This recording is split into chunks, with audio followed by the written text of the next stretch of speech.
social pressures, and so she really often did these really key moments 3 different ways, so that we had choices in the edit room as we shaped Emma's anti-hero character.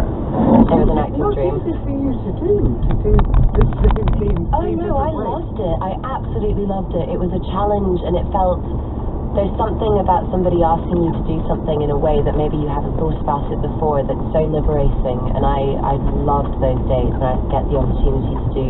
There's an argument between Emma and Mr. Knightley that I think Autumn just left the camera rolling, and I did it about, I don't know, 12 times, something like that, just back and back and back, and I really adored it. I knew she's such an intelligent actor, that I knew she could handle it. How would you describe your Emma?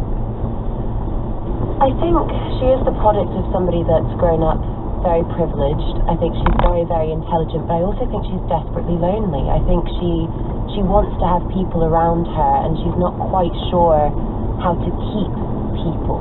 And she doesn't want to leave her father behind, so when she, starts exploring this friendship with Harriet, even though at the beginning it seems like she's, quote-unquote, improving her, and it's a project, I think she's really desperate to not be left alone again, and she's trying with everything in her arsenal to keep the people she loves around her. Yeah, her house, and that town is her dollhouse. Mm-hmm. We were talking about how the matchmaker thing is, there's a lot of emphasis put on the matchmaker part of Emma's character, but she really only matches 2 people. She's like, I want you to stay 5 miles away, Max, so you're going to marry Mr. Weston. Yeah. And I want you to stay here, because I've never had a friend before that wasn't paid to be my friend. So let's just match you up, and then we'll be set. Why, Autumn, do you think she has had so much fascination for so many generations, and it just continues? I think because we've all known an Emma, and I think few people want to admit how often they've perhaps behaved like Emma. And that, and I think anti-hero characters, male or female in general, are very captivating because they exhibit the darkest sides of ourselves.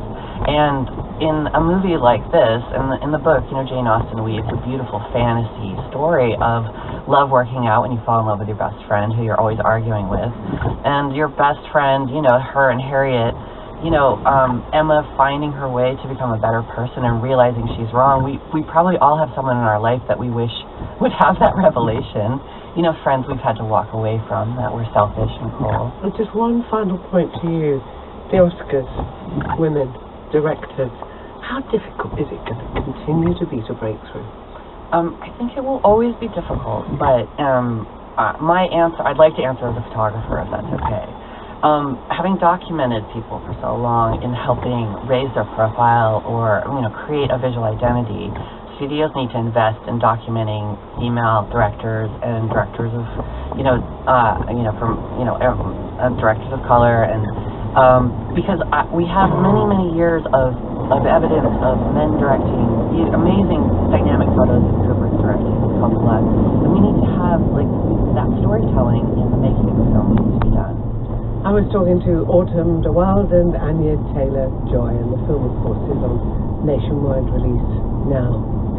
On Monday, Jane will be talking to choreographer Kathy Marston about her new ballet, The Cellist. It's inspired by the life and work of the British cellist Gentleman. It opens on Monday night at the Royal Opera House in London and portrays the virtuoso's life after she was diagnosed with multiple sclerosis when she was only 28. And Phoebe